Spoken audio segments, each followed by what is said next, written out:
수강자 여러분 안녕하십니까. 자, 저희들 한국거래소 규정을 공부를 하고 있는데 우리 지난 시간에 여러 가지 제도, 특히 여러분들 호가, 시장 지정가, 시장가, 최유리 지정가, 조건부 지정가 이런 내용은 아주 중요합니다. 꼭 기억하시고요. 지난 시간에 이어서 이제 계속 진행하도록 할게요. 자, 대량 투자자 착오 거래 취소. 이거 뭐냐면 대량으로 거래하는 사람들이 이게 잘못해서 주문 나가는 게 있잖아요. 이게 사람의 실수든 아니면 시스템의 실수든 그럴 때 그게 취소할 수 있는 그런 제도가 있습니다. 그래서 대량 투자자 착오 거래 구제 요건. 그래서 이걸 구제를 그냥 무조건 해주면 안 되겠죠. 뭐 내가 만약에 했는데 주문이 나갔는데 내가 손해를 봤어요. 그러면 나 이거 착오였어. 취소해줘. 이러면 안 되겠잖아요. 그래서 요건이 있습니다. 그래서 다음의 요건을 모두 충족하면 구제를 해준다는 거예요. 그러니까 요 요건이 시험에 중요합니다. 자, 약정 가격, 이게 거래한 가격과 착오 거래 구제하는 기준 가격과의 요 차이, 그 구제 기준 가격, 그 다음에 약정 가격, 요 차이에다가 해당 거래 약정 수량, 그래서 가격, 수량, 그리고 파생 상품 승수가 있죠. 여러 가지 승수. 이러면 금액이 산출되죠. 그래서 각종 수치를 합산한 요 금액이 산출되는데 이 금액이 상품 시장별로 따져요. 100억 원 이상이 돼야 됩니다. 그래서 100억 원 기억해 주시면 좋겠습니다. 100억 원 이상일 때 구제해 준다. 이거 다 충족시키는 거예요, 다. 약정 가격이 착오 거래 구제 제한 범위를 벗어나야 됩니다. 이거는 너무 많이 벗어났는데 이럴 때 벗어나지 않을 것이 아니라 구제 제한 범위를 거래한 가격을 벗어나요. 그럼 진짜 잘못 착오로 인한 걸 수 있다라고 판단하는 거죠. 그 다음에 착오 거래가 동일한 착오에 의해서 연속적으로 나와야 돼요. 어떻게 딱 한 번 하고 이게 착오다, 이거 구제 안 됩니다. 그 거래가 계속 나오면 이거 뭔가 문제가 있어요. 시스템이든 뭐예요. 나도 모르게 이렇게 자고 있는데 엔터키를 계속 누르고 있다든지 뭔가 연속적으로 체결돼야 되고, 이 착오자가 대량 투자자 착오 거래 구제 제도를 악용하지 않아야 되겠죠. 당연히. 그 밖에 안정적이고 원활한 결제를 위해 해당 착오 거래를 구제할 필요가 있을 것. 이런 조건이 채워지면 된다. 그래서 여러분 시험에서는 첫 번째, 두 번째, 세 번째 이런 내용이 가장 중요합니다. 자, 그 다음에 시장 조성자. 이건 뭐냐면 시장의 거래가 원활하게 이루어지기 위해서 뭔가 힘을 주는 사람들이에요. 그래서 얘들은 거래소와 시장 조성 계약을 체결해가지고 시장 조성 상품, 종목에 대해서 매수 호가도 내고 매도 호가도 내고 이렇게 동시에 내가지고 시장을 조성하는 자. 자, 거래가 없으면 사람들이 매매를 안 한단 말이에요. 그죠? 거래가 있어야 매매를 하지. 그러면 거래가 이루어지게끔 항상 매도 호가, 매수 호가를 이렇게 위에다가 올려놓고 밑에다 받쳐놓고 이렇게 계속 호가를 대줘요. 그런 거를 우리가 시장 조성자라고 합니다.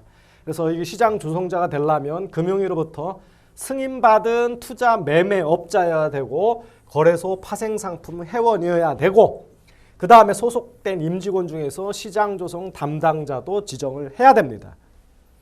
그럼 이렇게 됐다, 요건 충족됐다 그러면 어떤 의무가 있냐?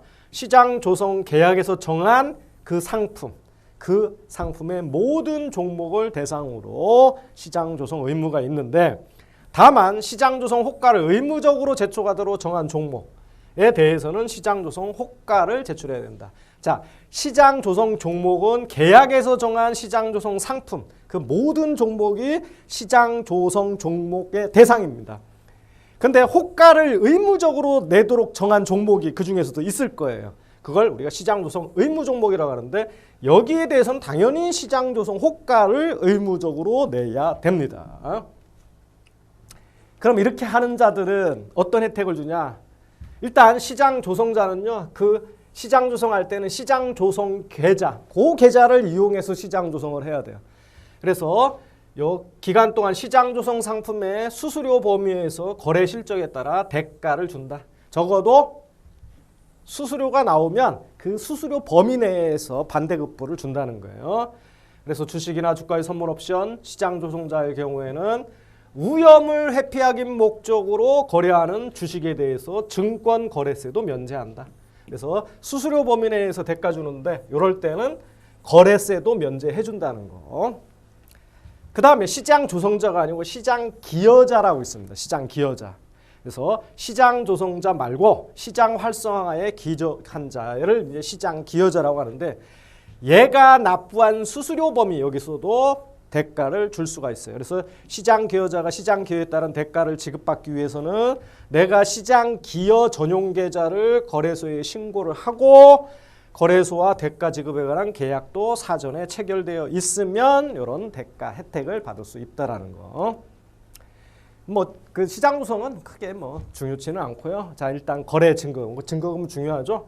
그래서 거래 증거금은 결제 회원이 자신 명의로 결제하는 거래, 즉 매매 전문 회원, 위탁 거래 다 포함해서 어쨌든 결제 회원이 거래할 때 결제하는 거래에 대해서 성실한 계약 이행을 보증하기 위해 파생 상품, 계좌별로 기초자산 가격과 옵션 변동성이 일정 수준으로 변동할 경우에 발생할 수 있는 최대 순손실 상당액 요것과 신용위험 손실 상당액 얘를 더해서 그 금액 이상의 금액으로 거래소에 예치하는 금액이다. 굉장히 길죠. 자, 제가 아까 얘기했어요. 자, A라는 그 위탁자가 있습니다. 우리 같은 투자자가 있는데 여기 회원 증권사죠.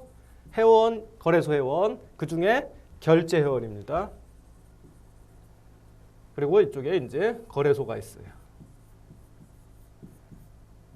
KRX.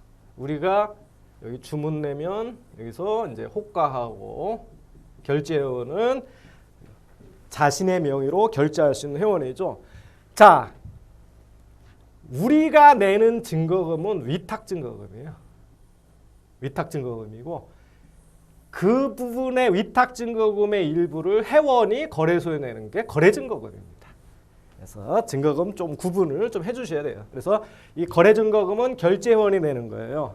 계약 이행 보증하기 위해서 내는 겁니다. 근데 계좌별로 당연히 증거금은 계약 이행을 못할 때를 대비해서 내는 거다 보니까 계좌별로 최대 순손실 금액 따져보고 그 다음에 신용위험, 즉 상대방이 채무 불이행으로 인해서 발생할 수 위험 그런 거 금액 따져봐서 요거 더해서 이 금액 이상의 금액으로 결제회원이 거래소에 예치하는 증거금이 뭐다? 거래 증거금이라는 거.